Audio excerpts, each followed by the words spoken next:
Welcome to the latest episode of Branding the Experience. We discuss ways how we can create environments where employees actually want to come to work and customers want to keep coming back. Hi, I'm Ken Bader, your host for Branding the Experience. And guess what?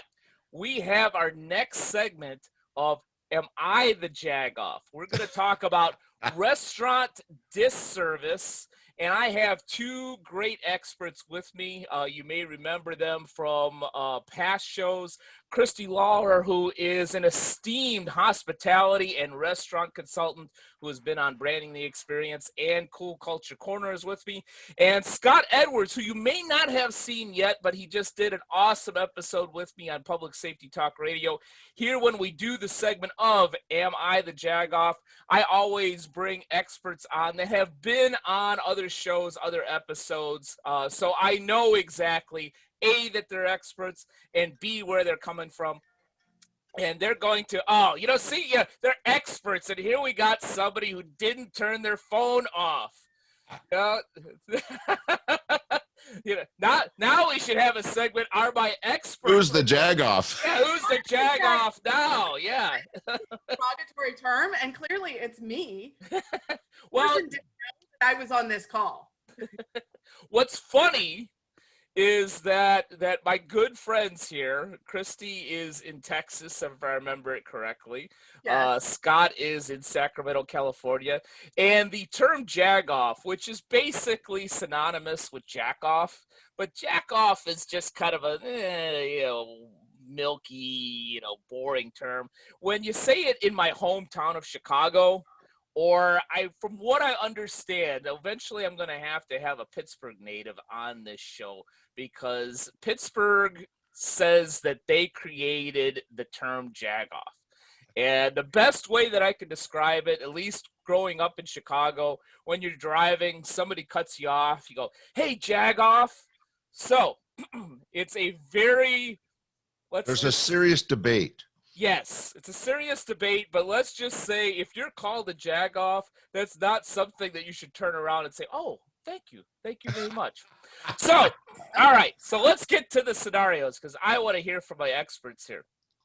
As I've talked about on this show many times, when I have a bad restaurant experience, and when I have a bad experience anyway, I mention it on the show. Most of the time, I've broken this rule a couple of times, but it's been with major chains that I used to be raving fans of. But almost always, I don't mention the name of the business because the purpose is to learn from others' mistakes and not to necessarily disparage a business. And I will do the same today. But as we here in California, in Long Beach, California, as we get out of some of this lockdown and restaurants are open here in Long Beach on 2nd Street, I have gone and patronized 4 different restaurants in the past 2 weeks. Wow. And in my estimation, because I want to support the small business, you guys want to support the small business. And it's been a rough year for restaurants. It has been. It's been extremely rough, and I do have a lot of empathy for them, but not empathy for lowering the standards so much where you have a poor experience. Is that fair? That's fair. Absolutely. In fact, they should be extra anxious to serve you because they've been sitting on their butts for a year. Thank you. They should be treating us like kings and queens for coming back. At least. So I've I can see this is going to be an interesting give and take between a restaurant owner. Scott has owned as many as 5 restaurants. I know 3 of them were comedy clubs, so this will be really interesting. And Christy is a restaurant consultant and I believe a former classic mixologist. Did I get that right? Technically, I still dabble. Oh, you dabble. I was a server, a bartender, a busser, a host. I did everything except make the food in the kitchen before following this as a career on the corporate side. Yeah. But you understand how to brand the experience for the customer. I absolutely do. My rent depended on it. Exactly. Yeah. As a bartender, customer service, I mean, you're not only serving drinks, you're their therapist. Absolutely. I was a very unlicensed therapist. Yes, and as 30 years as an alcoholic, I had much therapy at the bar. Most of it I don't remember, but I do remember having some deep conversations. But all right, so over the course of the last 2 or 3 weeks, I have patronized 4 different restaurants on 2nd Street in Long Beach. 3 of them, by my standards, were extremely poor. And I'm going to go through each of those scenarios. And I want you to tell me if I was spot on to be upset with them, or as both a consumer and a branding expert, or if I'm the Jagoff. First one. Very first restaurant my wife and I go to on 2nd Street. There are, I'd say, 6 or 7 tables that haven't been bussed. Ooh. There are glasses and food everywhere. And we go up to the hostess to try and get a table. And she goes, "One moment." And we're standing there. And she goes back, comes back, gets back on the phone while we're standing there. Puts the phone down, goes back, comes back, and the line is starting to form even more behind me. And I not only finally, after 5 minutes, say out loud, "We're going, and I'm never, ever coming back here again." And the hostess kind of gave me a look like I am the Jagoff, and we walked past and went to another restaurant. So, am I right in being upset for standing there for 5 minutes and hardly even being acknowledged, being surrounded by food and? Yeah, no, you're spot on, man. I'm right. with you. I want to make it clear that one of my pet peeves in the restaurant business is bussing tables. In fact, when I'm having a meal, if they're not right on picking up the plates when me and my guest have finished our meals, I'll actually bus it myself, which puts the server and the restaurant to shame. But it's that big a deal to me. And there was no reason for that hostess to not only generate some activity by management to get the busing done, but just acknowledge you were there and explain what was going on is so important. That's my feeling. I think you were spot on and did the right thing. Christie, am I a Jagoff, or was I right to be upset? I understand completely why you were upset, and I would experience the same level of frustration if I were in your shoes in that situation. I feel a butt coming on. I feel caveat, a butt. Here comes my big old butt. I tend not to blame the front line for a failure of management. Whoever is in charge, whether it's, the GM or an AGM or even like a bar manager, floor manager, whatever, whoever is at the top of that food chain is severely lacking in their attention to detail. That is why I would be upset. There could be a ton of issues at play, staffing issues, somebody didn't show up, a chef didn't show up, a busser didn't show up, somebody got fired, somebody's having a fight in the kitchen. Who knows what's going on? In the restaurant industry, everything is always hitting the proverbial fan. We know this. It's a drama zone. It is. That's what makes it interesting and fun behind the lines, but that's what makes it frustrating from the consumer side, right? So I completely understand where you're coming from. I just think that she was probably overwhelmed with whatever was put in front of her to solve. That hosts typically are not trained or given or maybe even have the initiative, because hosts are typically like the first entry into the restaurant industry. Like that's where I started, right? The host. I wouldn't have had the mental fortitude to just go bus a table when I noticed one dirty. I was, 18, 19 years old, 16, whatever it was. So that's where I would play devil's advocate a little bit. I completely understand. I would be totally annoyed. I'm with you, Scott. If I'm eating and I've got dirty plates in front of me and I've got a stack growing and it hasn't been accomplished, I will do it myself too. And I'll just explain politely when my server returns, hey, I just didn't want my kids knocking something off the table and creating a mess. Well, Christie, thanks for sharing that you were a hostess as recently as a year ago, apparently. And Christie's absolutely correct. You can't blame the hostess for the status of the restaurant, but I will disagree that when she didn't acknowledge Ken and when she took a phone call and didn't take the time to apologize and explain for the delay, to me, that was the customer service faux pas, if you might. You're absolutely correct, though. You can't blame the front of the house for the back of the house activity, and that's up to the floor manager or waiter or busser, whoever, you know. In my when I had employees, and I had up to 125 in the restaurant business, the first rule is we're all in this together. Whether you're a busser, a hostess, or a bartender, if you see tables that need to be busted, you see a mess on the floor, you see something in the bathroom, which we're all sharing, hey, it's our job. We live here. Take care of it. 100% agreed. Yeah, I agree with both of you on the fact that it's a training issue. And that is the key to branding the experience, because the two things, and I'm not necessarily upset with the hostess as a person, but I am, and this is why I said publicly, I will never patronize that place again, because now that's not just a hostess problem. That's a training problem, because two things in particular.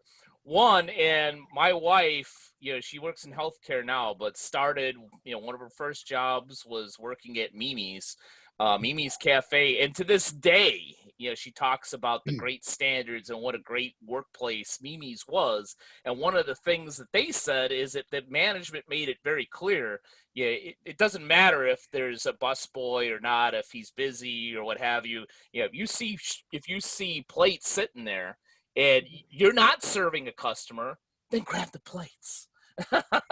Right. It's a simple rule. I like to train my staff, and there's no wasted trips. If you're on the way back to the kitchen and it's even if it's not your table, you know, give service. Or if you're on your way out and you're on your way to do something, for example, in the old days of the diner, when you come around with coffee, you know, you don't go straight to your table. You're going to hit every table between the kitchen door and your table. In other words, there's other customers that even if they're not your customers, if they need coffee, top them off, take care of them. Yeah. And my thought too, and by the way, and this is where I was going with this, is, you know, there was a server not doing anything and just talking to the bartender. Oh, you're kidding. Oh, that's the worst. Now, you know, that takes it up a level of bad. Yeah. So I'm not the Jagoff. Whoever was in charge that day was the Jagoff. You were right. I agree. Can I ask a question? Sure. When she took the call, was she what did she have people on hold? Was she managing like to-go orders and calls? Like, did you happen to overhear the conversation? Was she ordering something from Amazon? Right, exactly. Is she calling a friend? No, she was obviously dealing with a customer on the phone, and I think she did put him or her on hold for a moment. But the point of that too is, and this is a point that I've made on this show a number of times, whether it's a restaurant or a bank or a spa or whatever, is as a consumer, some consumers are just going to stick with the theme Jagoffs, and you know, there's not much you could do about it. But many consumers will change their attitude a little bit if you let them in on the problem. You know, right. If you just simply say, you know, I'm so sorry, this is going to take a little bit. I have to deal with this problem. Like, all right, you know, you acknowledge me. You know, I know that there's a problem. I can have a little bit of empathy. That will buy you some time if you let me in. If you do this, I don't know if you really are dealing with a problem, if you just don't want to work that day, if you don't like bald guys, you know, I don't know, you know, what it is. Well, aside from our concern for bald gentlemen, as I mentioned in my statement, the hostess should have acknowledged you and explained, hey, I'm sorry, we're a little overwhelmed, or our busser didn't show, or let me finish this call. But as you pointed out, in your particular scenario, there was a little bit of waving and nodding, but no explanation. And I think communication in any business is what's important in customer service. Absolutely. Yep. Yeah, I could have empathy for your problem, but I need to understand and know that you actually do have a problem. You know, it's funny about this situation, and maybe it's because I own restaurants or my A personality, or I'm a jagoff, but I would have actually gone over and grabbed that bartender and waiter and said, hey, you know, you got customers lining up, your hostess is busy on the phone, let's get some crap done here. You know, Yeah. my wife hates this part of my personality, but I'll take charge of a situation even when it's not wanted. I'd bet $5 that whoever was managing the restaurant at the time was sitting in the office crushing candies. Oh, right. Could be. Yeah, and I know too, every once in a while I get one of these, well, restaurants are struggling. Well, I understand that. That's why even though I have food at home, I'm going out to a restaurant to support them, but I want at least the minimum level of service. No, you were absolutely spot on in this one, and not the jagoff. All right. Now a word from our sponsor, Bader Training and Consulting. BTC has recently partnered with the Success Corps to offer the Podcast for Business Success package. Launching a podcast allows your business to engage directly with your established audience, strengthening an existing bond while simultaneously developing future relationships with prospects who they may have never done business with or met otherwise. Ken Bader and Sean Douglas utilize branding, culture, and strategy to increase engagement between company and customer by launching your uniquely branded, strategically designed podcast, fostering customer relations and business growth. Ken and Sean have hosted over 1,000 podcast episodes across multiple shows and channels. You can watch live, in person, or virtually as they speak at most podcast events around the country, highlighting their expertise as icons of influence in the podcasting space. Ken and Sean not only teach the art of podcasting, but are well-known and respected practitioners, launching dozens of top-rated shows between them and their clients. Ken is also a frequent contributor to Podcast Magazine.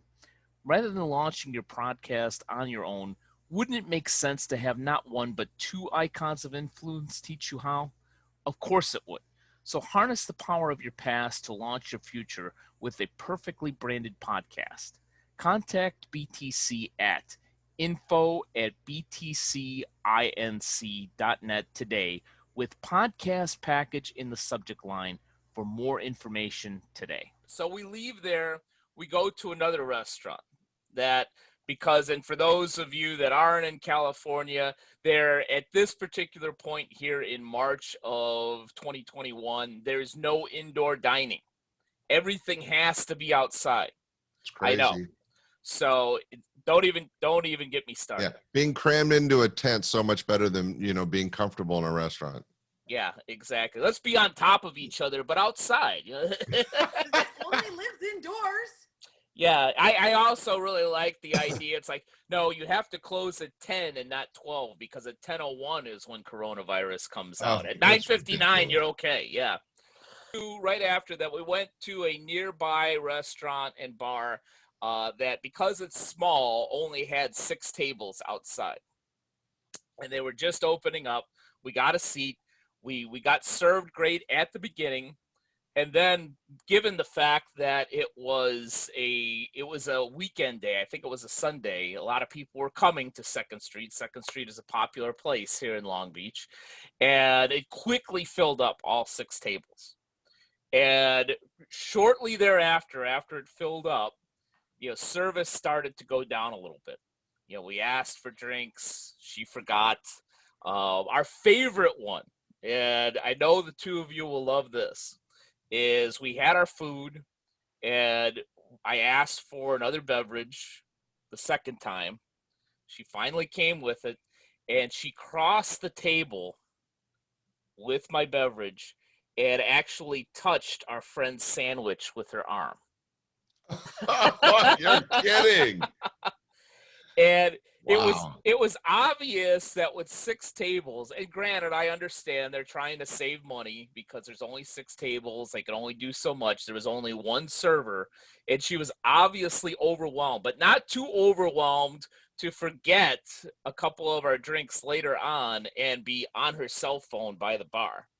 So we still tipped her. I think we tipped her about 15%, which is probably, in my estimation, more than she deserved given some of the things that happened. But we gave her a slide. But I thought that was a less than average experience, especially for that restaurant. I don't think that it's that hard, even in Corona times, to serve 6 full tables. No. No, so am I right or am I the Jagoff? I'm inclined to agree with you. I think that you are right. Well, Is not that much. Any accomplished server can manage more than 6 tables. Did she also hold your drink like this? No, she didn't. Okay. She didn't do this. It was like this, but instead of coming around and putting it right in front of me, she made sure to scrape off some mustard. She probably is doing double duty. She saw that there was a little bit of, actually it was a taco. That's right. Maybe there was a little bit of salsa that where it shouldn't be, and she wanted to be efficient and move that salsa and give me my drink. so Acknowledge that she accidentally touched the food. Now she ignored it and went back to her phone. So up until that point of the story, I was like, okay, the waitress is maybe a little overwhelmed. The 6 tables got sat really quickly. She's in a hurry. It doesn't sound like she knew she touched the taco. So at that point, I'm thinking, okay, I'll give her a little break, that she's trying to be efficient. But as soon as you mention that she's in the busing area on her phone, takes away all her legitimacy, because she wasn't that busy. She was rushing when she didn't need to. And as Christie said, all servers are taught, you come around the side of the customer. You don't ever reach over the plates. That's like rule number 3 or 4 in customer service waiting rules. You just don't do that. So I was giving her a little bit of break, but no, in this case, you're spot on. Absolutely. And we all know this. If you have to access something to bus the table or serve something, and it's across, and for some reason you can't physically get to a closer location, you go low. You never go over. You go low. You put your arm under as if to grab whatever's in the middle and pull back. This is technique. This is something that is a very basic thing that should be in every training initiative. Yeah. In fact, it's not out of line to go to the person sitting towards the edge, say, hey, I don't want to reach over your food. Could you hand this to your partner? Right? I mean, involve your guest in the situation. If you've got something due to space that you can't contend with through pure physics, just engage like you said earlier, if you just communicate and say, hey, I can't reach over your plate to deliver this drink. Do you mind handing it to your friend? I mean, that's just humanity. And we're all happy to be a part of the situation. But when somebody just lunges out over someone's food, they're touching food, that's just scary bad. And then rushing off to get back to ordering on Amazon is just not good. Bumble. She was probably on Bumble. I wish we could take phones away. Not only when you're a customer, you should pay attention to your who you're with at the table, not be on phones, but the staff should not have their phones during their shift. I think the technology's gotten a little overwhelming for society, but I'm an old guy, so. Yeah, welcome to the Nazi restaurant of Scott Edwards. No phones here. No soup for you. Give me your phone. Go to work. I'm pretty sure I still had a beeper when I was. Wow, I didn't think you were old enough for a beeper. Yeah, so there was nothing to do there because, I was too poor to afford a cell phone back in the, 90s. That was for fancy people, not people like me. But But yeah, I probably would have been on my phone. Well, you know what? I don't really To be honest. I don't care as a consumer and frankly as a brand expert. I don't actually mind phones. I know in both the restaurants and especially in the banking world, they're really big on no phones. But I think if you've proven that you can give minimal or above customer service and still have your phone on you, you've earned the right to be able to have the phone. I don't really care that you've taken 30 seconds to text your kid or babysitter or whatever. 30 seconds is not going to create a problem, but when you're on the phone for minutes, when there are things that need to be done to brand the experience for the customers, that's when I have the problem with it. And I'm going to take it one step farther. I own comedy clubs. And so there's nothing more annoying during an entertainment like a movie or a live stage show, which is what I was producing, that somebody's crazy loud music phone song comes on or something, or someone, you know, you're trying to capture the audience and somebody right in the front rows texting, you know, there's, you know, shows, theaters, comedy clubs should be no phone zones. Yeah, and many are. Yep. Personally, I like it when I'm watching a Marvel movie at the theater and half hour into it during a really important scene, somebody's Muzak version of "She's an Easy Lover" comes on. Dun, dun, dun, what the? That's a little detailed. It happened at least once. Yes. Is Phil Collins here watching this one? All right. So we've gone through 2 of my 4 scenarios, and I'm still not the Jagoff. So I think this third one, you know, because this is one of my issues. I do want to have empathy for restaurants during what I believe is the roughest time in my lifetime for restaurants ever. That's agreed. But I do believe that there's a minimum level of service that needs to be maintained even in this tough time. And I will say, while I will never go back to restaurant 1 in my stories, I will go back to restaurant 2. I believe what happened there is in order to save a few bucks. I think the owner put his daughter out there to take care of the serving, and that she wasn't a professional server. And there's a difference there. And he was trying to make do. And it's tough for me, but I'm going to give him a little bit of leeway. They have good food. It's a good place. I will go back there. All right. Restaurant number 3 is a place that we've gone to a number of times, my wife and I. And we went back there last Friday. And we got there at happy hour. It was a little after 4. And there was probably about, I want to say, at least 10 to 12 tables. And all of them, I believe, were full, or almost all of them were full. I think we got one of the last 1 or 2 that were left available. And, you know, we got seated, we got menus and all that, and we got our drinks right away. It took about, I want to say, a good 20 minutes before we were able to give our order, to make our order. Had they brought you water or drinks? They brought us drinks. Okay. So this is a common problem in restaurants, that if the kitchen is backed up, sometimes it's a wait staff, but a lot of times what the customer doesn't realize is that the kitchen can get backed up. And in order to allow them to catch up, the management, if they're on top of it, will tell the waiters, you know, step back, get slow pace, but they got to make sure they acknowledge you, get you seated, give you menus, give you drinks. I agree with that. That was not the problem here. The problem was, and the server, when he actually was available to us, gave us very good service. I'm not here, Scott. See, look at this. Look at this. Now we've got 2 people that don't turn off their damn phones during a show. We're lucky that this isn't live, you know. And after Scott just went through this whole diatribe of you can't have your phone on during. Well, my phone's off, but that was the house phone. My phone issue, but I'm on mute. Yeah, I'm on mute too. That was my house phone. I'm so sorry, everybody. Oh my gosh, you just took me back to 2003. You have a landline? Yeah.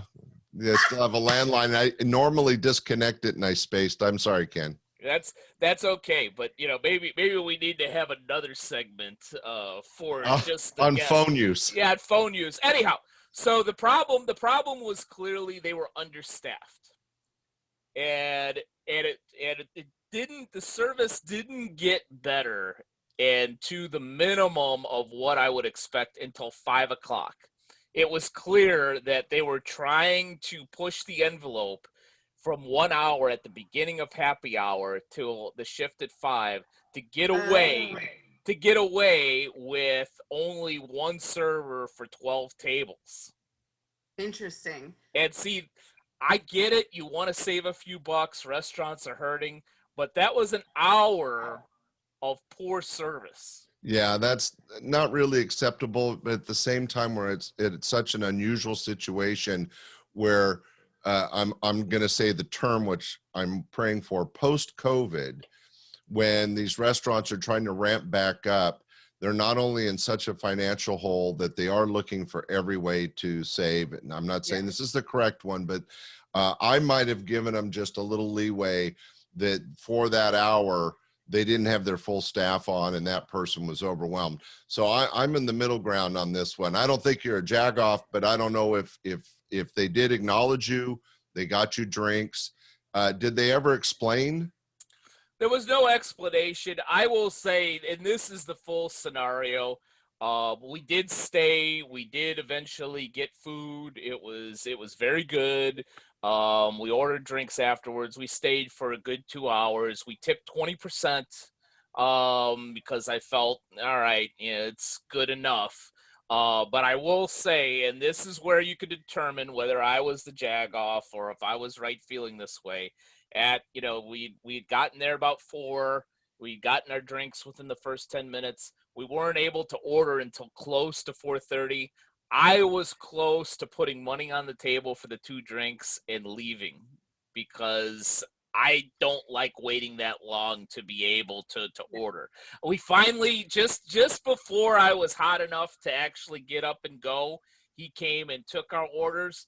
But, I feel that even during COVID, if you're going to have happy hour, you need to have the proper staff to be able to give at least the minimum branded experience. And we didn't have that for the first hour. So am I a jagoff for feeling that way, or am I spot on?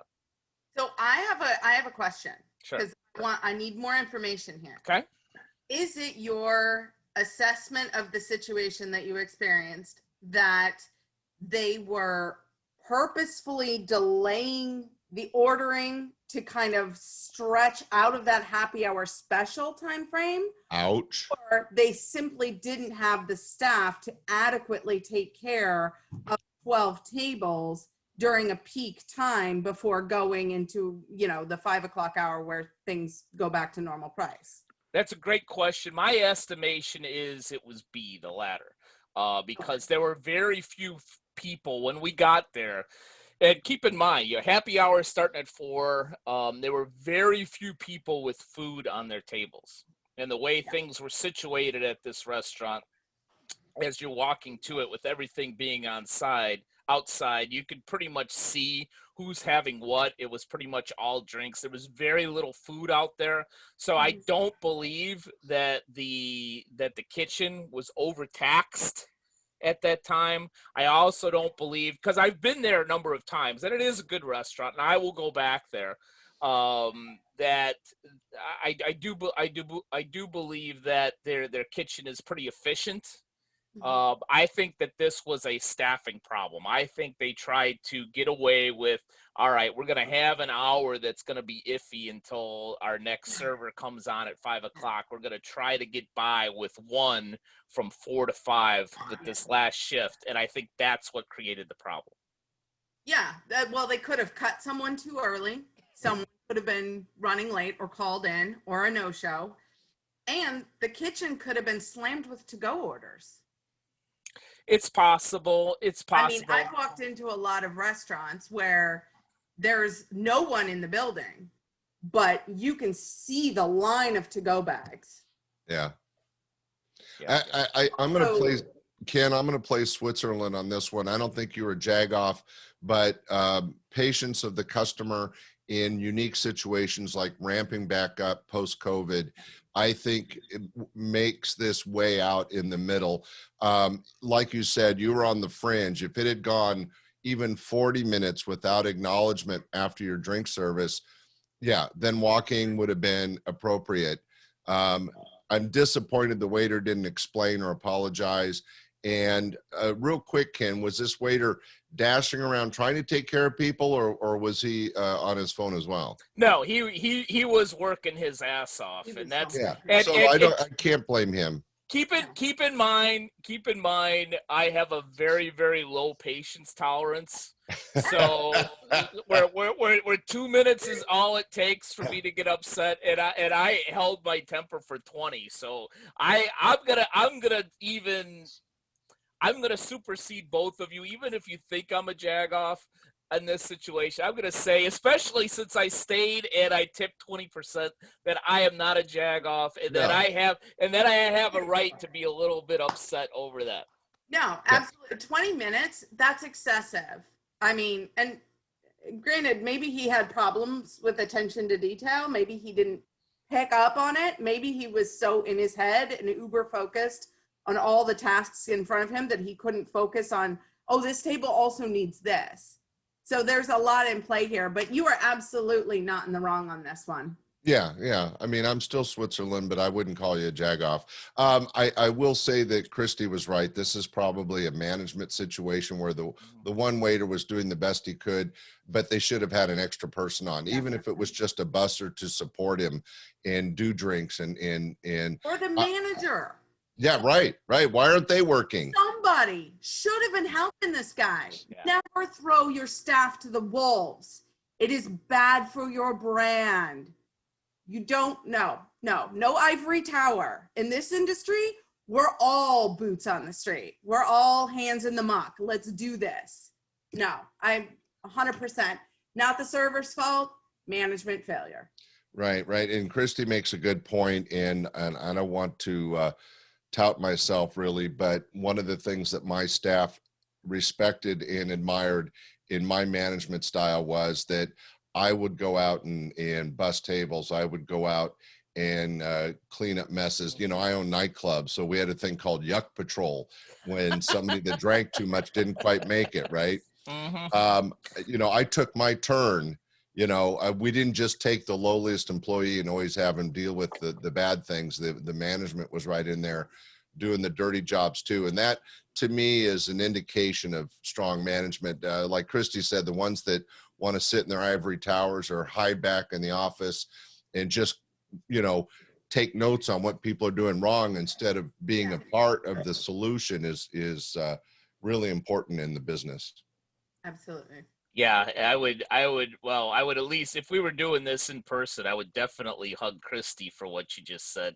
Scott, you were right. I don't know if I would give you a hug or not. You're not as good looking. But yeah, and that, you know, if we take nothing else from our crazy little episode here, yeah, all of these problems, when it comes down to it, comes down to management. You know, you have to teach your hostess, okay, if you got a problem, let the customer in on it. You can't just throw your daughter out there without at least a little bit of training. And, you know, you have to, you know, in this last situation, understand that, okay, we're going to have an hour where we're going to be in a real red zone, right? A real red zone here. So yeah, any paperwork or anything else that needs to be done is going to be finished at 3:59, and it's not going to get back to until 5:01 until that second server comes on. So, all right. So I think I'm going to get through this segment without being the Jagoff, because my last and fourth scenario, I think you're going to like. This is out of the four, again, and this is where I think this is bad. Out of four experiences, I only had one really good one, which I thought was a great example of branding the experience. And because it is a great example, I will actually mention the name of the restaurant. It's Taco Surf on 2nd Street here in Long Beach. We got seated right away, and we got chips and salsa right away. We got our drinks right away, and they were packed. They were completely packed, and we were served in a decent amount of time. we could see, because they had a little bit of a line, they were acknowledging and engaging with the customer, letting them know, I think these people are going to pay soon. We're going to take care of you right away. When somebody left, they were right there with the bleach solution and the towels. You weren't gone for more than 60 seconds until somebody was out there doing one of these things. Yeah. And the other thing too, and the manager was on duty and was helping out. He was bussing tables. He was moving stuff out there. At least I think he was the manager. He was a real big guy, so I'm going to assume he was a manager. But the last thing, and you'll like this, we had a very, very positive experience. And what usually happens is I had finished my beverage. My wife had about a half a glass of wine. And God love her, she likes to nurse her drinks. And I like to go, Yeah, I feel that once my beverage is complete and I've paid the bill, it's time to go. Yeah, because I, being a small business owner myself, want the small business, especially in these times, to be able to clean these tables and make some more money. Turning Burn 'em, tables. burn 'em. Exactly. Turn and burn. So, but I will say, this restaurant handled it extremely well. They made sure to come by and ask nicely, is there anything else that we can get for you? Yeah. And I thought, okay, I know what you're doing. You're basically kind of saying, I know you're nursing your drink, but, but also, and I think that this is smart too, and this is for any restaurant owners or professional restaurant servers out there that are watching this, is that don't just leave, even though the bill has been paid, don't just assume that you don't have to go back there. Because it's a possibility when the person came back, I might have said, you know what, give me another Coors Edge because she's still nursing that wine, which means you're making a little bit more money. I would have tossed cash on the table, which you wouldn't have had that opportunity if you had not come back. Well, I didn't do that. My wife finished her wine. But I thought that was a very smart and customer friendly way of kind of acknowledging, I know you're still here. Yeah, I'm not pushing you out, but I want to make sure that we take care of you. No, that's a polite way. I think that experience was spot on in these times. No, I think that, and you pointed out succinctly that it was about the management being on the floor, being present, and making sure these things were getting done. So as previously we were blaming management, this is an opportunity to say, here's a situation. What's the name of the place again? Taco Surf. Taco Surf, everybody. Oh, wait a minute. Wait, they changed their name. It's Taco Shore now. It's Taco Shore. It used to be Taco Surf. Now it's Taco Shore. Okay, the waters are calmer now. And Taco Shore is a place where management has put the customer first and is prioritizing the real basic rules of restaurants and customer service. And so kudos to them. That's terrific that they did that. Yeah, definitely. Management was on point. They clearly know what they're doing. That's a really good strategy to just assess the table, make sure that they don't need anything else, change, credit card run, another beverage, like you said, an upsell opportunity. But also acknowledging in a very diplomatic way, hey, we need to move this process along. God knows, I hated having campers. I'm sorry, but when your bill is paid, you don't just sit here and shoot the shit for an hour. Get out the way. I need to make some money. Yeah, that's and it all depends on what's going on. If it's a quiet, lazy Sunday and there's nobody waiting to come in, that's totally different. But when you've got a line or it's post-COVID and people want to experience a restaurant in proper service. As we wrap this up with my great experts here, and I think I'm going to get out of this segment without being the Jagoff this time. Looks like it. It looks like it. But the last point that I want to make about those 4 restaurant experiences And I want to stress that I've been to all 4 of them before. All 4 of them have really good quality food.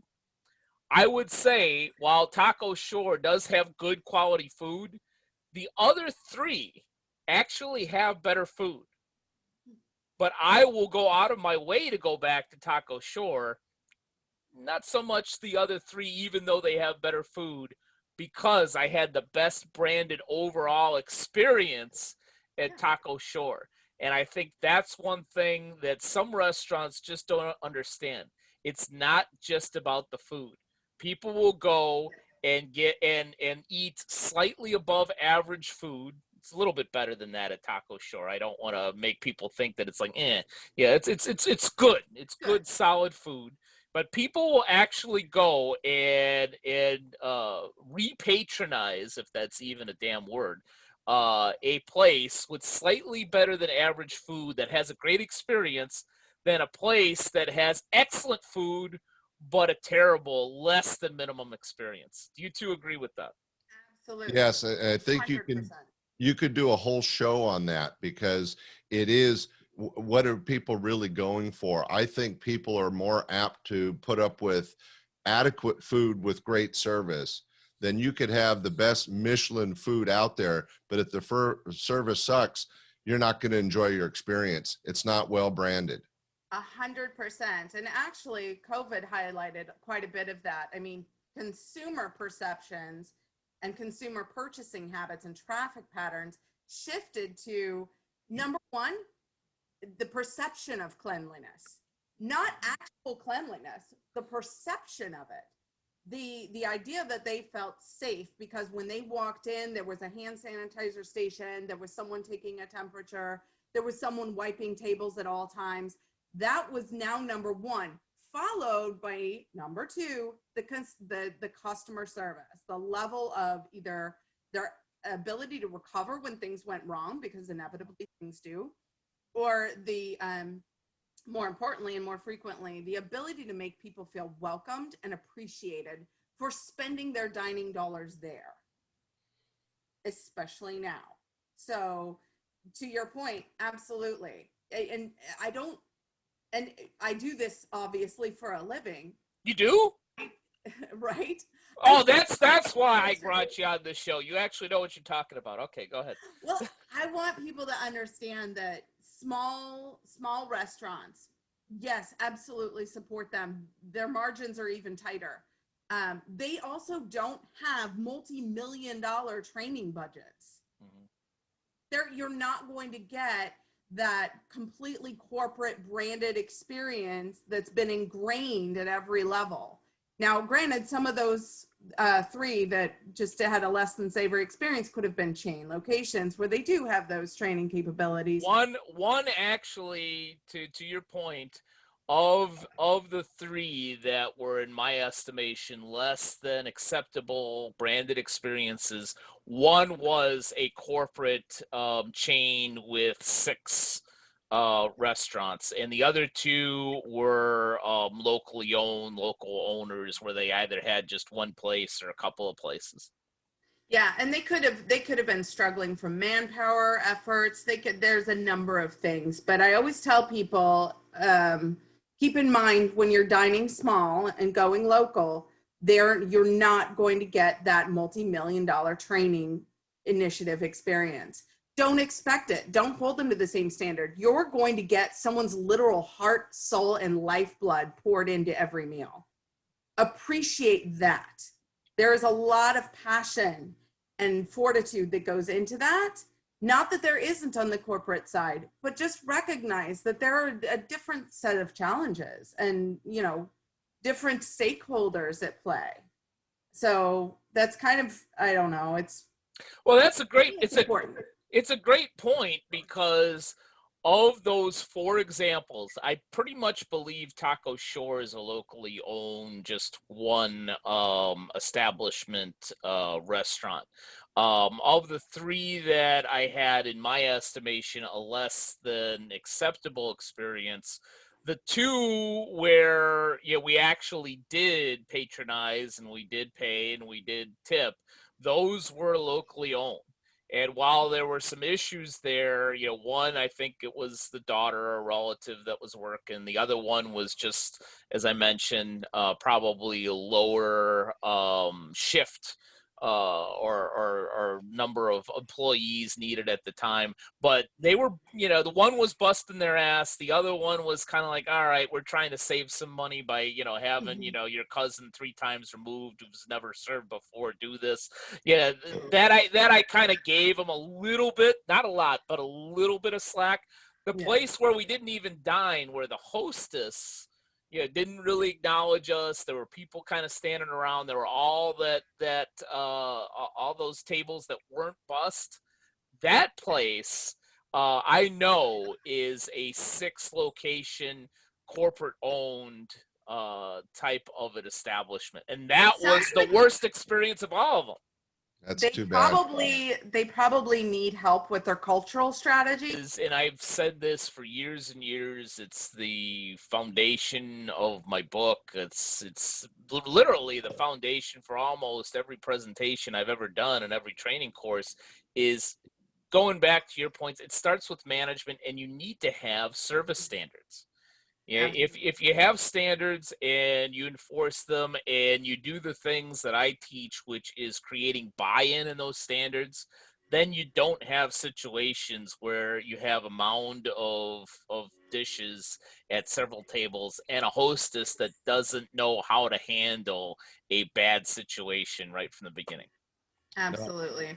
Right I would on. just say, to your point, always be the leader you would follow. Mm-hmm. It's that simple. If you would get annoyed, if you reverse the situation and the manager was that host, would you be annoyed with management that you've been left to fend for yourself against the wolves, being angry customers, unbussed tables, all of the things that were going seriously wrong for her? How would you feel in that scenario? So reverse it, get off your ass and do it. Yeah, exactly. Any final words, Scott? Because that "get off your ass" is like a perfect end for Christie. I don't no, know no how I pun can intended. top getting off Christie's ass. It's not going to possible. And Yeah. I think we covered it very well. And in this case, you are not the Jagoff, and all 4. We have a winner. Win the day. I've made it through not only an episode, but a long episode without being the Jagoff. I'm proud of myself. I'm proud of my 2 experts, Christie Lawler and Scott Edwards. In the show notes, of course, we'll have links to their past episodes, whether it was Branding the Experience or one of my other great shows. But thank you both very much for joining me for a little while today. Thanks for not making me the Jagoff. And thanks to all of you who have watched this episode of Branding the Experience. And here's hoping, as always, that you're branding the experience at a very high level for all those you serve.